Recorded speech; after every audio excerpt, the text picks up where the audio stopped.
आवाज आ रही है मेरी? आ रही है। जिसको नहीं आ रही वो हाथ खड़ा करो। तुम क्या सोच रहे हो मैं होनोलुलु से आया हूं? जब आवाज नहीं आई तो फिर हाथ खड़ा किसे किया? देखो, पहली बात तो आज तक वालों का धन्यवाद कि उन्होंने मुझे इतना अच्छा पड़ोस दिया।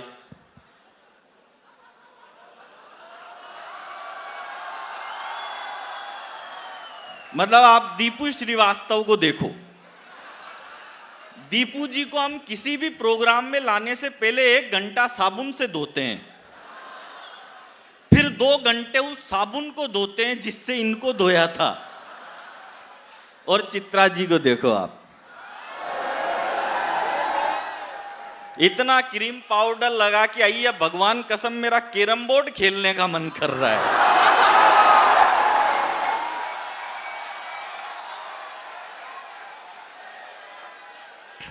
आप सब थोड़ा मस्ती के मूड में आ जाओ, मैं ऐसी कोई बात नहीं करता। ये सर बैठो, आनंद में रहो।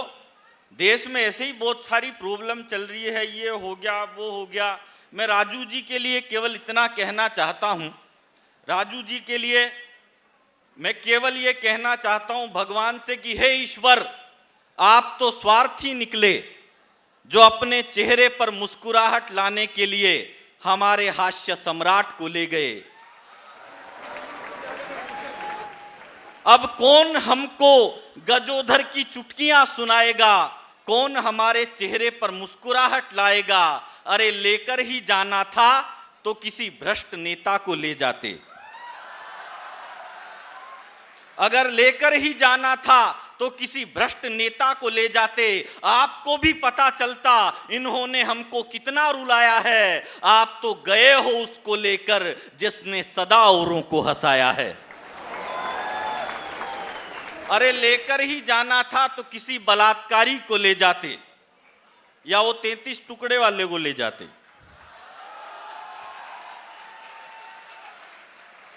अगर लेकर ही जाना था तो किसी बलात्कारी को ले जाते जिन्होंने आंगन में खेलती कलियों को सताया है। आप तो गए हो उसको लेकर जिसने सदा औरों को हंसाया है। अरे लेकर ही जाना था तो किसी आतंकवादी को ले जाते जिन्होंने सैनिकों की पत्नियों को विधवा बनाया है।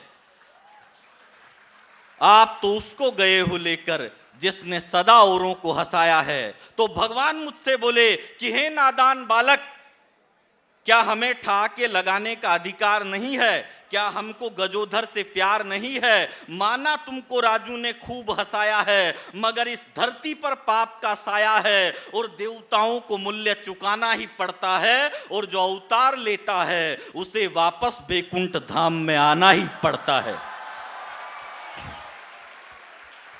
बहुत खूब, बहुत खूब। अब मैं अच्छा ही करता हूं, पर कोई मान ही नहीं रहा मेरी बात को।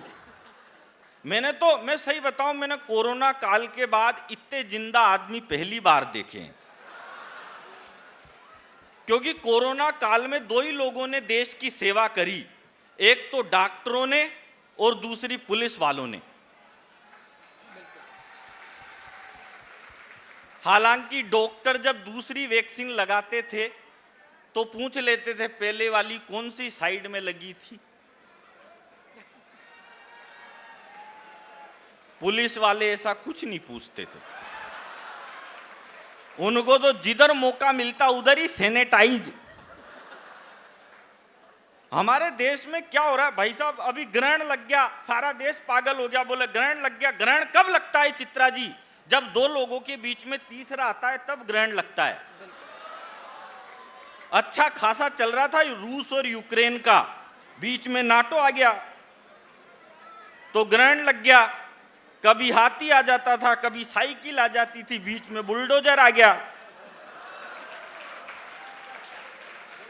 तो ग्रहण लग गया। जी, जी। बढ़िया चल रहा था अरबाज खान मलाइका अरोड़ा का, बीच में अर्जुन कपूर आ गया। ग्रहण लग गया, ग्रहण लग जाता है। अच्छा सोनिया जी मनमोहन जी भी बढ़िया चला रहे थे, बीच में राहुल गांधी का अवतार आ गया। ऐसा ग्रहण लगा है हटने का नाम ही नहीं ले रहा।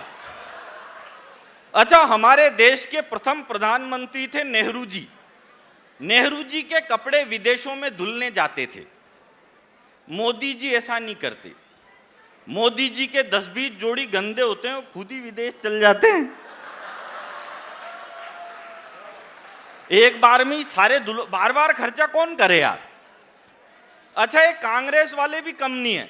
जब बीजेपी के पहले प्रधानमंत्री बने अटल बिहारी वाजपेयी, तो ये बोलते थे यार अटल जी बिल्कुल भी अच्छे प्रधानमंत्री नहीं है, अटल जी की 13 दिनों में सरकार गिरा दी। बोले यार ये अटल जी बिल्कुल भी अच्छे प्रधानमंत्री नहीं है। फिर अटल जी थोड़ा पीछे हटे, फिर अडवाणी जी आए।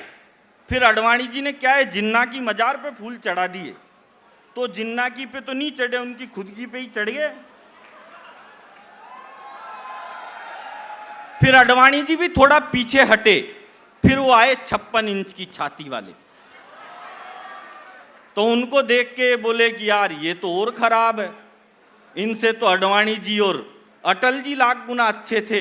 और मैं तो कह रहा हूं कांग्रेस वालों, अभी तो तुमने चाय वाला देखा है, जिस दिन यूपी का गाय वाला देख लिया,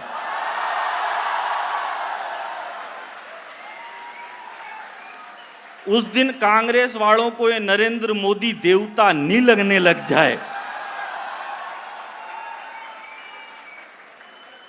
तो मेरी गारंटी।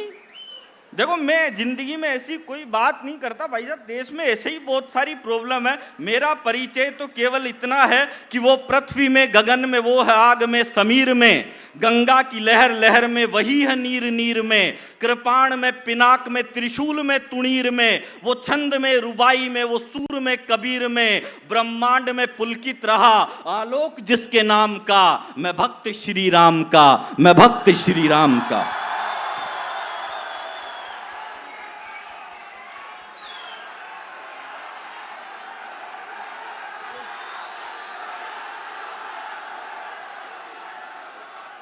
अभी रुको, मेरी कविता तो पूरी हो जाने दो।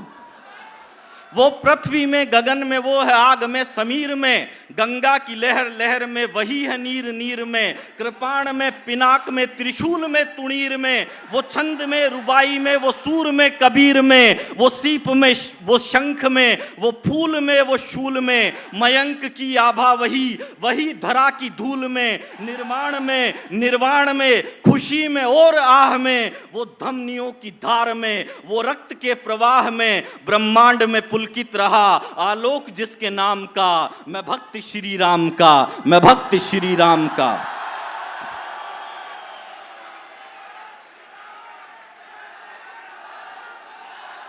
और मैं अंतिम पंक्तियां आपको सुनाता हूं कि ब्रह्मांड भी थर्रा उठा कोदंड के प्रहार से। कोदंड कहते हैं भगवान राम के धनुष को।